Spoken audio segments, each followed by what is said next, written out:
자, 오늘 성령 강림 주일 주시는 하나님의 말씀 출애굽기 32장 7절 8절 두 절 말씀을 보겠습니다. 저와 여러분들이 두 절 말씀을 뜻을 생각하면서 같이 합독하시겠습니다. 시작. 여호와께서 모세에게 이르시되 너는 내려가라. 내가 애굽 땅에서 인도하여 낸 내 백성이 부패하였도다. 그들이 내가 그들에게 명령한 길을 속히 떠나 자기를 위하여 송아지를 부어 만들고 그것을 예배하며 그것에게 제물을 드리며 말하기를 이스라엘아, 이는 너희를 애굽 땅에서 인도하여 낸 너의 신이라 하였도다. 아멘. 오늘 본문을 통해서 주시는 하나님의 말씀 제목은 성령은 천국을 살게 합니다. 같이 한번 읽어볼까요? 시작. 성령은 천국을 살게 합니다. 여러분, 오늘 성령 강림 주일입니다. 성령은 하나님의 영입니다. 하나님께서 우리에게 이 성령을 부어주셨습니다. 왜 부어주셨을까요? 우리들의 삶에서 하나님의 영으로 하나님의 뜻을 알고 하나님의 능력의 역사를 경험하며 천국을 살게 하시기 위해서 이 성령을 주신 줄로 믿습니다. 성령을 받으면 영안이 열려요. 그래서 고린도전서 12장 3절 하반절에 보면 사도 바울은 이렇게 선포합니다. 또 성령으로 아니하고는 누구든지 예수를 주시라 할 수 없느니라. 성령의 감동으로 눈이 열리지 않으면 예수가 그리스도인지 모른다는 거예요. 다시 말해서 예수 그리스도를 통해서 우리에게 구원을 주시는 그 하나님의 능력과 축복을 누리지 못한다라는 것입니다. 그래서 우리는 성령을 받아야 돼요. 다시 말해서 하나님의 영을 받아야 돼요. 하나님의 영 속에는 하나님의 마음이 있어요. 마음이 우리에게 임하면 우리가 우리를 향한 하나님의 뜻을 알게 되고 그 뜻에 순종하게 되고 순종할 때 하나님의 천국의 역사가 임하게 되는 것입니다.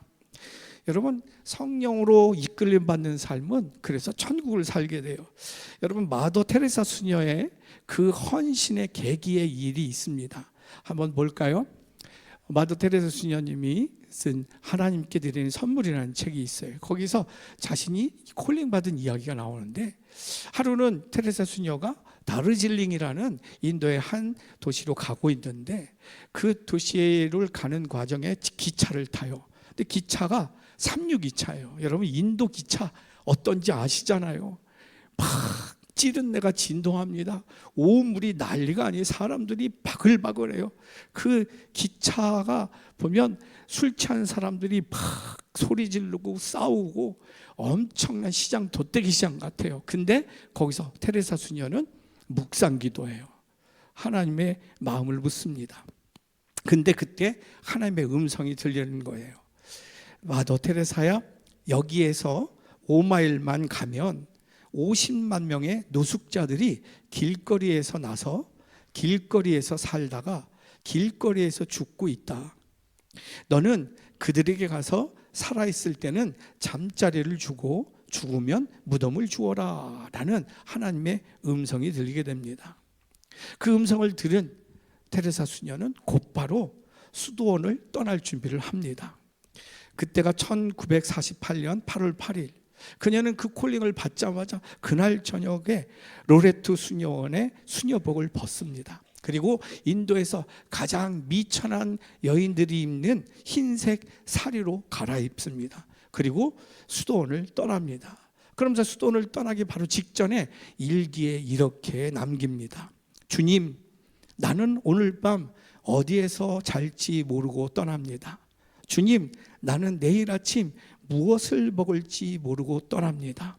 주님이 떠나라고 하셔서 떠나니 지금부터 내 일생 주님이 책임져 주시옵소서. 그 길로 캘거리로 갑니다. 캘거타로 들어가서 이 노숙자들을 치료하고 돕는 구제 사역을 합니다. 결국 그 일로 위대한 역사는 시작된 것이죠. 그리고 세계를 감동으로 움직이는 위대한 여인이 된 것입니다. 여러분, 이처럼 천국의 역사, 천국의 인생은 무엇으로 시작되냐? 성령으로 하나님의 뜻을 알 때, 그리고 순종할 때 그 천국의 역사와 삶은 시작되는 줄로 믿습니다. 전 여러분들이 오늘 예배를 드리면서 이 성령을 통해서 하나님 마음이 여러분들의 마음을 가득 채워서 여러분들에게 말씀하신 그 모든 음성을 올바로 듣고 순종하여서 그 역사를 체험하는 축복이 있길 간절히 소망합니다. 그런데 오늘 본문을 보면 정반대의 이야기가 기록되어 있어요. 오늘 본문을 보면 하나님은 이스라엘 백성들의 모세를 기다리지 못하고 자기 마음대로 하나님을 만들어서 금송아지를 만들어서 그것이 하나님이다라고 여기면서 예배하고 광란의 예배를 드리는 것을 보고 진노하시고 심판하시는 기록이 오늘 본문 내용입니다. 다시 말해서 그들에게 성령이 하나님의 마음이 없었어요. 그리고 자기 자신의 성찰과 순종이 없었던 것입니다. 결국 여기서 그들의 실패와 멸망이 있게 된 것입니다. 전 여러분들이 오늘 예배를 드리면서 말씀을 묵상하면서 가장 먼저 하나님의 마음을 사모하실 수 있기를 간절히 소망합니다. 그리고 선포되어지는 하나님의 말씀이 하나님의 음성으로 들려지길 간절히 소망합니다. 그리고 순종할 때 하나님께서 이루시는 역사를 경험하는 천국을 살길 주님의 이름으로 축원합니다. 그러면 하나님께서 성령을 주신 이유가 무엇일까? 오늘 본문을 통해서 두 개를 묵상을 하려고 그래요. 첫 번째는요, 하나님이 성령을 주신 이유는 성령을 통해서 우리 자신을 성찰하게 하시기 위함이다라는 거예요. 오늘 본문 7절과 8절 다시 한번 배경이 되니까 천천히 뜻을 생각하면서 읽겠습니다. 시작. 여호와께서 모세에게 이르시되 너는 내려가라. 내가 애굽 땅에서 인도하여 낸 내 백성이 부패하였도다.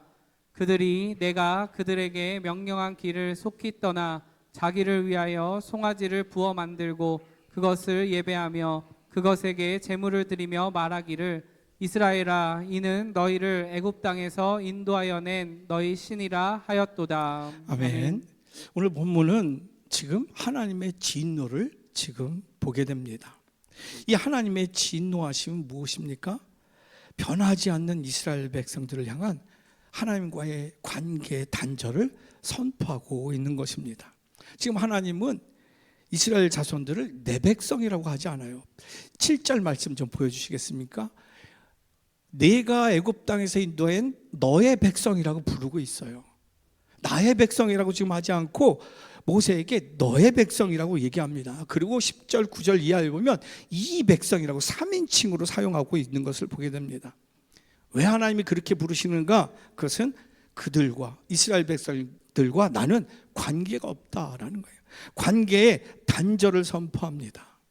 여러분, 하나님의 심판 중에서 가장 무서운 심판이 어떤 심판인지 아세요? 그것은 바로 하나님의 유기입니다. 하나님의 내버려 두심이에요. 채찍질이 있다, 끝까지 사랑하신다는 표시입니다. 그런데 이 바로의 마음을 내버려 두셨어요. 그래서 완악하게 된 그 마음으로 멸망하게 하셨던 거예요. 지금 근데 하나님이 너의 백성이라고 얘기하고 이 백성이라고 얘기해요. 당신과 관계가 없다라는 거예요. 그런데 이 관계 단절의 이유를 다음과 같이 말씀해요. 9절의 말씀을 보면 여호와께서 또 모세에게 이르시되 내가 이 백성을 보니 목이 뻣뻣한 백성이로다. 이스라엘 백성들이 목이 뻣뻣해서 관계를 끊겠다라는 것이에요. 여러분, 사실은 우리가 인간적으로 보면 모세가 굉장히 혼자 독단적으로 행동했잖아요. 하나님의 뜻을 가지고 너희들은 이래야 된다, 나를 따르라 하면서 혼자 막 독단적으로 얘기해요. 오히려 이스라엘 백성들이 좀 타협하면서 자유스러운 그러한 모습으로 다양성을 추구하는 그러한 모습을 띠고 있는데 하나님은 지금 정반대로 말씀하고 있다라는 겁니다. 왜 그럴까요? 이스라엘 백성들은 하나님 앞에서만큼은 끝까지 자기 생각대로 한 목이 뻣뻣한 그러한 삶을 살았기 때문에 그렇습니다. 이들은 자기가 한 번 생각했던 것은 끝까지, 뭐라고 해도 끝까지 다 행했습니다. 그래서 결국 그들은 방황하지 않아도 되는 그 40년을 방황하게 됩니다. 그리고 그곳에 다 죽어요. 여기에 방황과 실패가 있는 것입니다. 여기서 우리가 깨달아야 할 하나님의 뜻이 있습니다. 그것은 이러한 그들의 교만, 뻣뻣한 모습이 우리들의 믿음 속에도 있다라는 겁니다.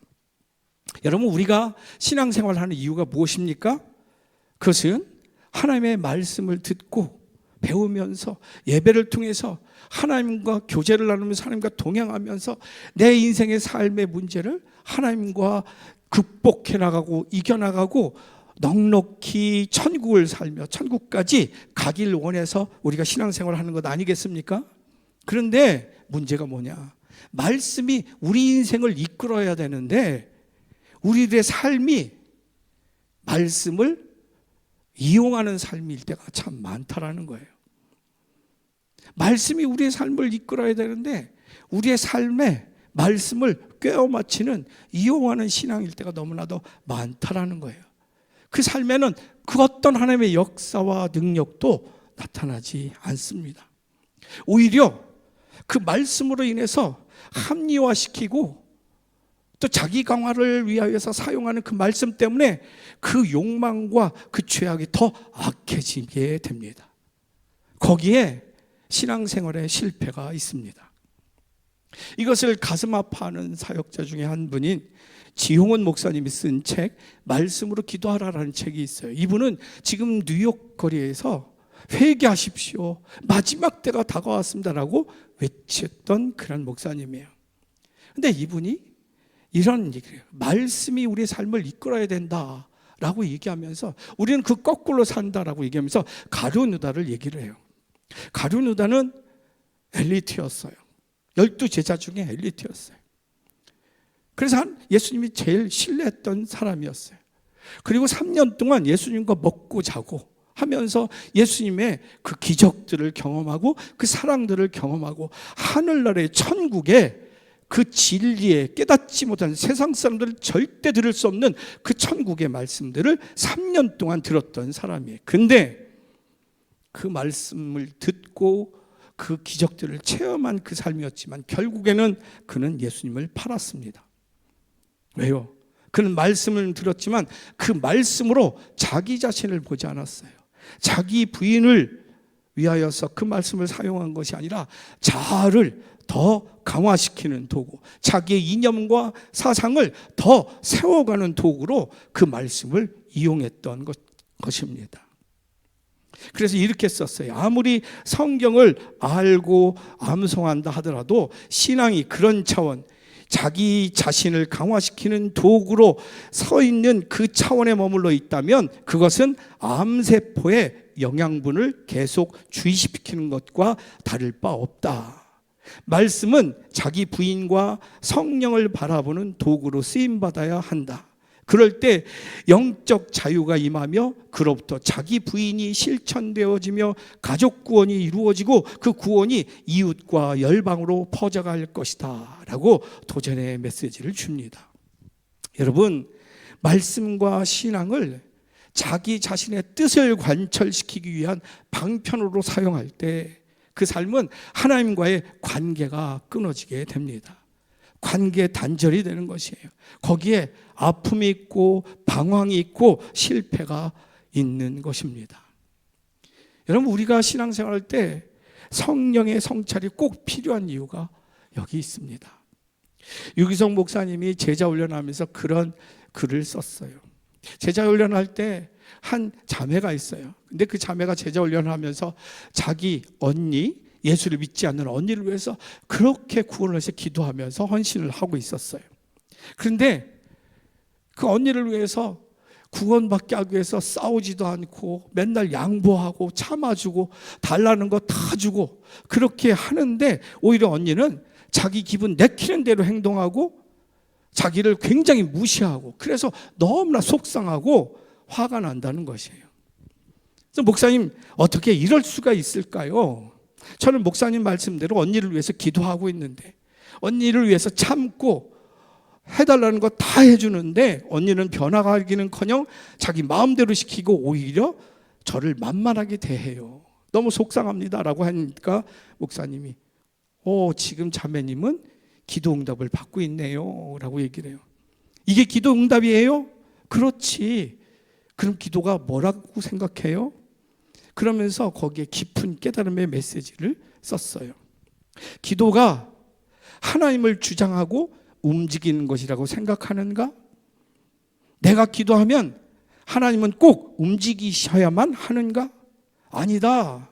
기도란 내가 하나님의 뜻대로 살겠다고 결단하고 고백하는 것이다.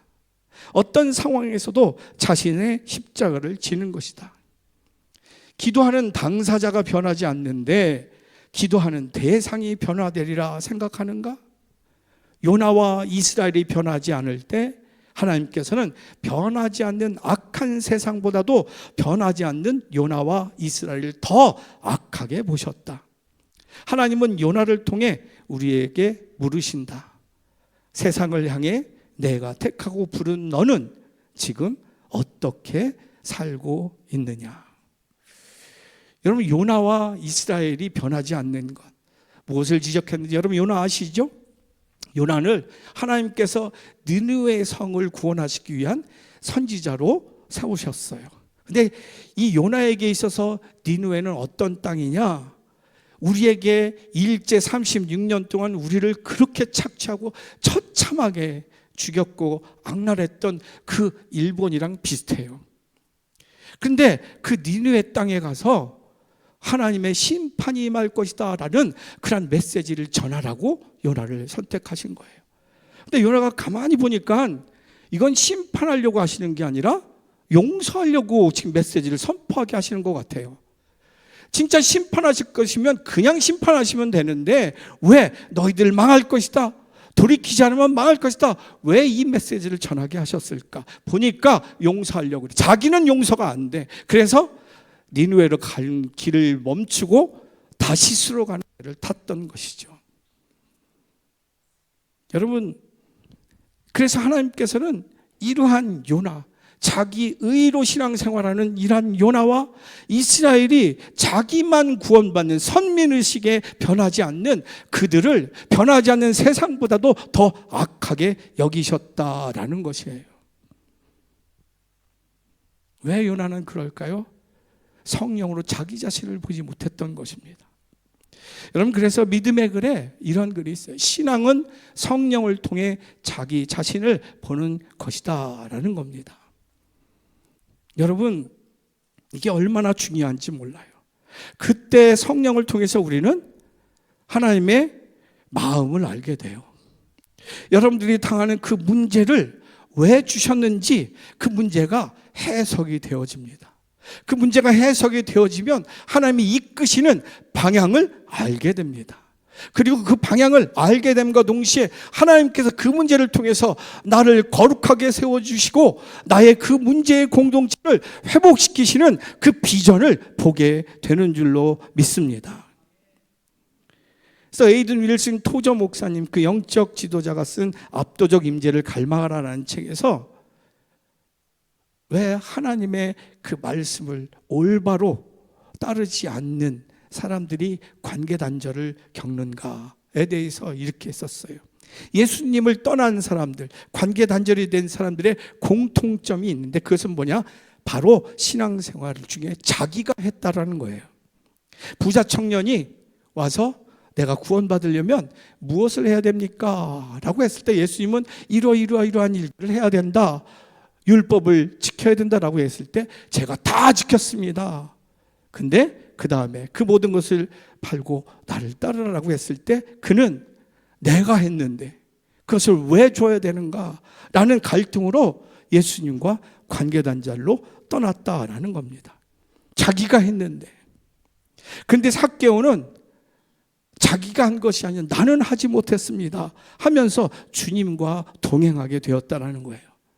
그런데 우리에게 이렇게 도전적 권면을 줍니다. 우리는 하나님 앞에서 자신이 너무 강합니다. 더 나아가 우리는 우리 자신을 돌아보지 않습니다.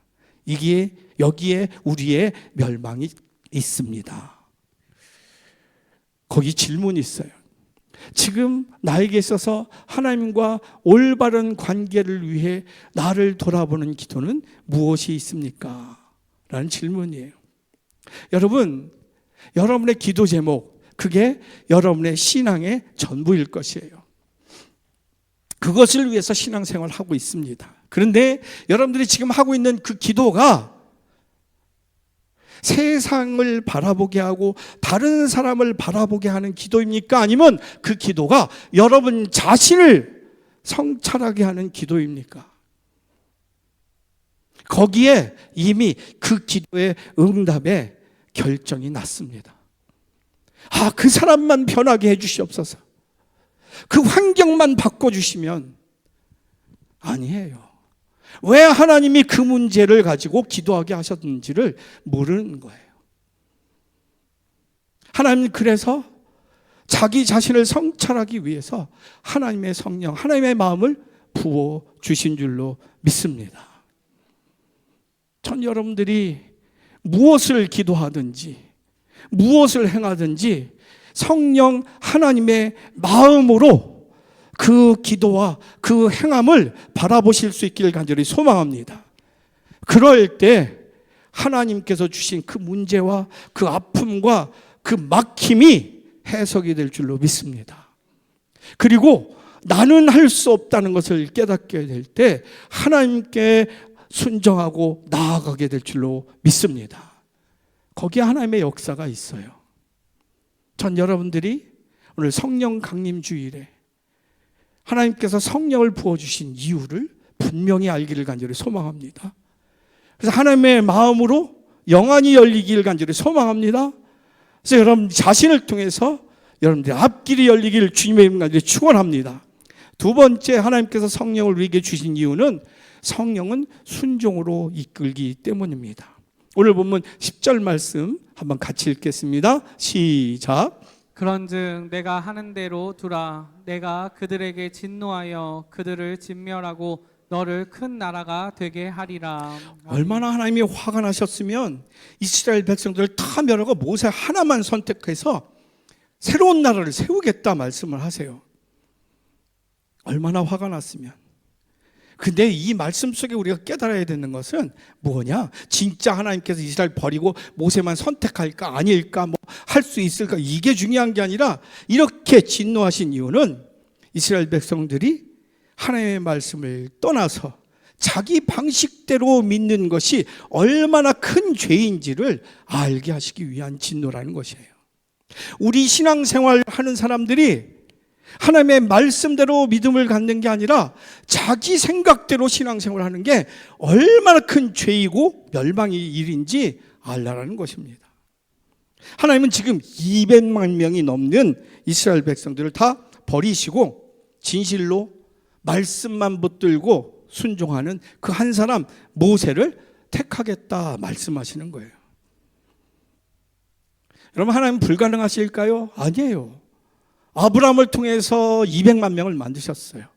근데 한순간 그들을 다 버리고 또 만드실 수 없을까요? 아니에요. 있어요.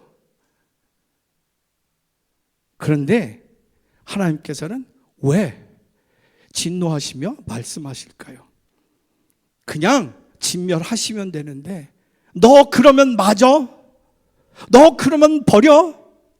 왜 그럴까요? 안 버리겠다는 얘기예요. 내가 선택한 너희들, 내 불가능 없는 그 전능하심과 극진하신 사랑을 통해서 너희를 회복시키겠다는 약속인 줄로 믿습니다. 근데 왜 하나님 진노하십니까? 그것은 하나님의 길만이 생명이기 때문에 그래요. 여러분, 지금 하나님은 이스라엘 백성들만 구원하시려고 하는 게 아니라 이스라엘 백성들을 통해서 저와 여러분까지 세계 만민을 구원하시기 위한 계획인 줄로 믿습니다. 그런데 그 계획을 지금 이스라엘 백성들이 하나님의 계획이 아니라고 하면서 우상을 섬기며 새로운 방법으로 다른 종교에도 구원이 있고 타협하고 종교끼리 서로 협력하면 얼마나 아름답습니까? 라고 얘기하는 게 좋을 것 같아요. 천주교는 또 어떤 교회는 스님을 성탄절에 불러서 찬양을 듣게 합니다. 참 좋지요. 그런데요, 문제는 거기에 진리가 없어요. 거기에 생명이 없어요. 오직 예수 그리스도 이름 외에는 구원받을 만한 자의 이름을 주신 적이 없다라는 거예요. 그것은 이것만이 아니면 안 된다라는 배타성이 아니에요. 이 예수 그리스도로 완전한 구원을 이루시는 하나님의 전능성이기 때문에 이것으로 충분하다라는 말씀이에요. 예수가 그리스도로 완전한 구원을 못 이루었다면 제2의 그리스도 이만희를 보내야 되고 문선명을 보내야 되고 장길자를 보내야 되고 또 누구를 더 기다려야 됩니까? 거기에는 우리의 구원이 이루어지지 않습니다. 그렇기 때문에 완전한 구원의 길을 지금 이스라엘 백성들이 순종으로 그것을 알려줘야 되는데 자신들이 좀 자유주의적으로 통합적으로 종교 화합적으로 하면 얼마나 좋겠는가라는 이야기로 하나님의 구원의 길을 막는 거예요. 사탄의 관계에 빠져서 그 길을 거부하게 하는 것입니다. 그래서 하나님이 진노하신 거예요. 나의 이끌림은 왜 따르지 않느냐, 화가 난다 진노하시는 게 아니라 버릴 수도 있는데 버리지 않는 그 사랑의 구원을 끝까지 방해하는 그들의 그 행태를 하나님은 진노하신다라는 겁니다. 여기서 우리가 생각해야 할 것이 있어요. 그것은 우리에게도, 우리가 믿는다고 하지만 우리 안에도 이러한 이스라엘 백성들의 금송아지를 통한 신앙들이 우리에게도 있다라는 거예요. 하나님의 말씀만 믿는 게 아니라 이것 외에 이것도 자기 중심의 멸망의 신앙들이 또 있다라는 것입니다. 교회 오래 다니고 귀한 목회자 집안, 장로 집안, 몇 대 집안, 그리고 세상에서도 무슨 박사, CEO, 성공한 사람들의 마음 가운데는 하나님의 뜻보다는 자신의 생각과 신앙의 방식 그리고 자기의 감정이 더 중요한 사람들이 참 많습니다. 그래서 말씀 속에서 하나님께서 그것을 꿰뚫고 지적하면 말씀은 살아있고 운동력이 있어 찔러 쪼개기까지 하는 심령골수를 찔러 쪼개기까지 하는 그 말씀이 들려질 때 자기가 무슨 모욕을 당하고 수치를 당하는 것처럼 분노하는 사람들이 있어요. 예배를 드리면서 화내는 사람들이 있어요. 여러분 가만히 생각해 보세요. 하나님이 우리에게 말씀하신다. 무엇을 말씀하실까요? 100마디 중에 20마디는 잘했다, 칭찬한다, 격려하는 메시지가 있을 수 있어요. 근데 대부분 80% 이상은 너 그렇게 하면 안 돼. 그거 돌이켜야 돼. 이것을 꼭 들어야 돼. 그래야 네가 살아. 라는 말씀을 주실 줄로 믿습니다.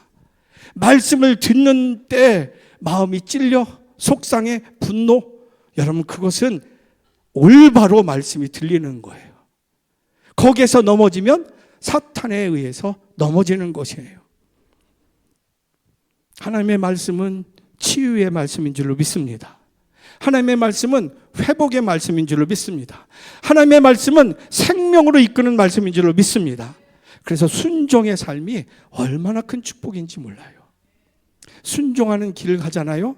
그 길은 여호와 이레의 역사들이 있을 줄 믿습니다. 또 여호와의 니시의 승리의 역사가 있을 줄 믿습니다. 거기에 하나님의 영광의 천국이 있을 줄로 믿습니다. 이 얘기만 하고 마칠게요. 순종하면 항상 떠오르는 옛날 얘기가 있어요. 김효성 목사님이라고 교수님인데 그분이 쓴 잊혀진 사람들의 마을이라는 책이 있어요. 저기 1997년에 나왔는데 제가 대학 다닐 때 이분이 이제 한신대 교수님이셨어요. 독일에서 15년 동안 아주 오리지널로 철학 박사 THD를 따오신 분인데 유명한 분이셨어요. 근데 학생들을 가르치는데 아주 늙은 목사님이 거기에 강의를 듣다가 교수님을 만날 일이 있어 만났는데 교수님한테 그래요. 교수님 강의는 참 좋습니다. 그런데 교수님 하나님을 만나보신 적이 있으십니까? 라는 질문을 했어요. 근데 그게 딱 충격으로 다가오는 거예요. 신학대학 교수인데 하나님을 만나본 적이 있냐는 질문을 받기가 한 번도 없었거든요. 가만히 생각해 보니까 자기가 지금까지 살아오는데 하나님께 기도해 본 적이 없어요. 왜? 공부를 잘해서. 하는 것마다 다 합격했고 신학도 다 근데 하나님을 만난 적이 없는 거야. 가만히 보니까 자기가 지금 사기치고 있는 것처럼 느껴졌대요. 그래서 교수직을 딱 내려놓고 나병 환자촌에 들어가서 영호마을의 영호교회에 담임 목사로 갑니다. 거기서 목회를 하면서 일어난 일이에요. 하루는 교회 나온 지 얼마 안 되는 양씨라는 사람이 어느 날 저녁 때 잔뜩 화가 나서 씩씩거리면서 목사님을 찾아왔대요. 얼굴이 막 찌뻘게 달아올라가요. 아니 왜 이렇게 양 선생님 왜 이렇게 화가 나셨습니까? 누구라도 싸우기도 했습니까? 아니요, 그 반대입니다. 제가 지금까지 화가 나도 꾹 참았는데 지금 너무나도 화가 나서 이 목사님께 지금 말씀을 드리러 좀 왔습니다. 아니 예수 믿는 사람은 서로 사랑해야 된다고 목사님께서 말씀하셔서 지금 도대체 어떻게 될지 몰라서 목사님 말씀 좀 드리러 왔습니다. 그래서 진정하라고. 그러면서 무슨 일인지 얘기를 하라고 했더니 깊은 숨을 한번 쉬고 이렇게 얘기를 합니다. 오늘 오후에 우리 집 어미 돼지 5마리가 옆집 채소밭에 들어가서 그 채소들을 다 물어 뜯었다는 거예요. 그래서 옆집에서 손해배상을 해달라고 해서 저는 당연히 배상하겠다고 했지요. 그런데 이 인간이 말도 안 되는 걸 요구하지 뭡니까? 도대체 옆집 분이 뭘 원하는데요? 글쎄 그 양반이 우리 집 어미 돼지 5마리를 전부 달라는 것 아니겠습니까? 목사님 아무리 예수 믿는 사람이라도 이런 경우 화 안 나겠습니까? 양 선생님, 그 옆집 사람은 아마 양 선생님을 시험해 보려고 그런 것 같습니다. 그 사람은 양 선생님이 마구 흥분하고 화내기를 바랄 겁니다. 그렇게 되면 예수 믿는 사람이 얼마나 형편없는지 온 동네 사람들이 알 수가 있으니까요. 그러니까 그렇게 하지 못하게 하려면 그 사람이 원하는 것 다 줄여주십시오. 손해가 있더라도 걱정하지 마십시오. 하나님이 더 크게 갚아주실 것입니다. 이 말을 들은 양 씨가 어떻게 했어요? 한참을 생각하고 이렇게 합니다. 좋습니다. 어쨌든 저는 예수 믿는 사람이니까 아까는 정말 화가 났지만 다 접어두고 하나님께 순종하겠습니다. 목사님이 시키는 대로 하지요. 가서 그 돼지 5마리를 다 옆집에 주었다는 거예요. 그리고 3개월이 지났어요. 이제 가을이 왔어요. 단풍이 곱게 물든데 가을밤에 또 양 씨가 막 찾아옵니다. 목사님 밤늦게 죄송합니다. 꼭 드릴 말씀이 있어서 이렇게 왔습니다. 전에 제가 목사님이 시킨 대로 하긴 했지만 사실 속으로는 굉장히 분했습니다. 그래서 옆집 사람이 한 짓을 오랫동안 잊지 못하고 있었는데 근데 오늘 아침에 엄청난 일이 벌어졌지 뭡니까? 글쎄 그 집 황소 7마리가 우리 집 밭에서 채소를 실컷 뜯어먹고 있는 것 아닙니까? 그런데 옆집 사람이 그걸 보고 양심의 가책을 느꼈는지 저한테 와서 난처한 얼굴로 이러는 것입니다. 양씨 어떻게 배상해야 할까? 처음 생각 같아서는 그 황소 7마리를 다 달라고 하고 싶었는데 하지만 목사님께 먼저 물어봐야 될 것 같아서 이렇게 찾아왔습니다. 양 선생님은 예수 믿는 사람입니다. 악을 악으로 갚지 마십시오. 안 갚으마려는 마음을 버리고 그분에게 용서하는 마음을 보여주십시오. 이번에도 양 선생님이 하나님 뜻에 순종하시면 하나님은 더 많은 것으로 갚아주실 걸 믿습니다. 양 씨가 어떻게 했을까요? 그 다음날 저녁 양 씨가 또 찾아왔대요. 목사님 말씀이 맞았어요. 하나님이 정말 더 풍성하게 주셨어요. 어제 저녁 목사님이 말씀하신 대로 옆집 사람에게 아무 배상을 요구하지 않았거든요. 그런데 오늘 오후에 그 사람이 돼지 90마리를 끌고 우리 집에 왔지 뭡니까? 그러면서 하는 말이 여보게 이 돼지 전부 자네 걸세. 내가 자네 때문에 지난밤에 한숨도 못 잤어. 지난 일로 틀림없이 화가 잔뜩 났을 텐데 왜 내게 황소를 달라고 하지 않느냐 말이야. 내가 그걸 생각하느라고 머리가 깨질 것 같아. 자, 이제 자네 어미 돼지 5마리가 낳은 각각 새끼 18마리씩 다 합해서 90마리 전부 데려왔으니 밖에나. 그리고 이제부터는 이웃끼리 잘 지내보세 라는 것이죠. 목사님 생각해 보세요. 벼랑간 이렇게 많은 돼지를 되돌려받는 것도 굉장하지만 지금까지 그 옆집에서 그놈들 전부를 먹인 것을 생각하면 정말 하나님이 제게 손해본 것보다도 훨씬 더 많이 주셨지 뭡니까? 그런데 목사님 이것보다 더 좋은 일이 뭔지 아십니까? 그것은 마을 전체가 나를 예수 믿는 사람으로 인정하게 된 것입니다. 이거야말로 하나님께 받은 최고의 선물이 아니겠습니까?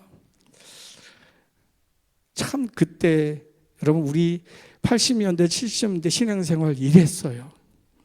지금은 작은 것 하나도 계산합니다. 그죠? 순종이 어려워요. 그런데 성령이 임하면, 하나님의 마음이 내게 임하면 그 문제를 내 생각으로 보는 게 아니라 하나님의 마음으로 보게 돼요. 그때 순종할 수 있게 되는 줄 믿습니다. 순종은 이렇게 천국을 누리게 하는 줄로 믿습니다. 존 맥스웰 목사님이 영향력 있는 영적 리더십이라는 책에서 이런 얘기를 해요. 보잘것없는 인생이란 없다. 단지 순종하지 않는 인생이 있을 뿐이다. 또 위대한 인생은 없다. 단지 위대한 순종이 있을 뿐이다. 여러분, 위대함은 순종에서 있다는 것이에요. 질문 드리고 마칠게요. 지금 나에게 있어서 순종으로 누리는 천국의 일은 어떤 것이 있습니까? 여러분, 지금 여러분 마음에 천국의 일이 있습니까? 그 일 때문에 막 신나지 않을까요? 가정에서 있다면 가정이 신날 거고, 직장에서 있다면 직장이 신날 거고, 교회에서 천국의 일이 있다면 교회에서 신날 겁니다. 근데 어디를 가도 천국의 일이 없다. 무슨 뜻인지 아세요? 나에게 순종이 없다라는 뜻이에요. 가정이 지옥 같습니까? 순종이 없어요. 나만 있지. 직장이 지옥 같습니까? 거기에 하나님의 마음으로 보는 눈이 없어요. 교회가 천국 같지 않는다. 여러분, 하나님 앞에 나오면서도 나로 나오는 거예요. 저는 모든 일에 여러분 하나님의 마음으로 보는, 성령으로 보는 여러분 되시길 간절히 소망합니다. 그리고 모든 일에 말씀으로 반응하기를 주님의 이름 가운데 축원합니다. 말씀 정리합니다. 성령은 천국을 살게 하기에 하나님께서 이 성령 강림 주일에 성령을 주신 줄로 믿습니다. 그래서 성령은 우리 자신을 돌아보게 해요. 그리고 내가 할 일을 알게 합니다. 그리고 성령은 순종할 수 있도록 하나님께서 도우시고 이루십니다. 거기에 천국이 있는 줄 믿습니다. 저와 여러분들로 인해서 그 천국이 여러분의 가정에, 일터에, 이 교회에, 이 나라에 있기를 주님의 이름 간절히 축원합니다.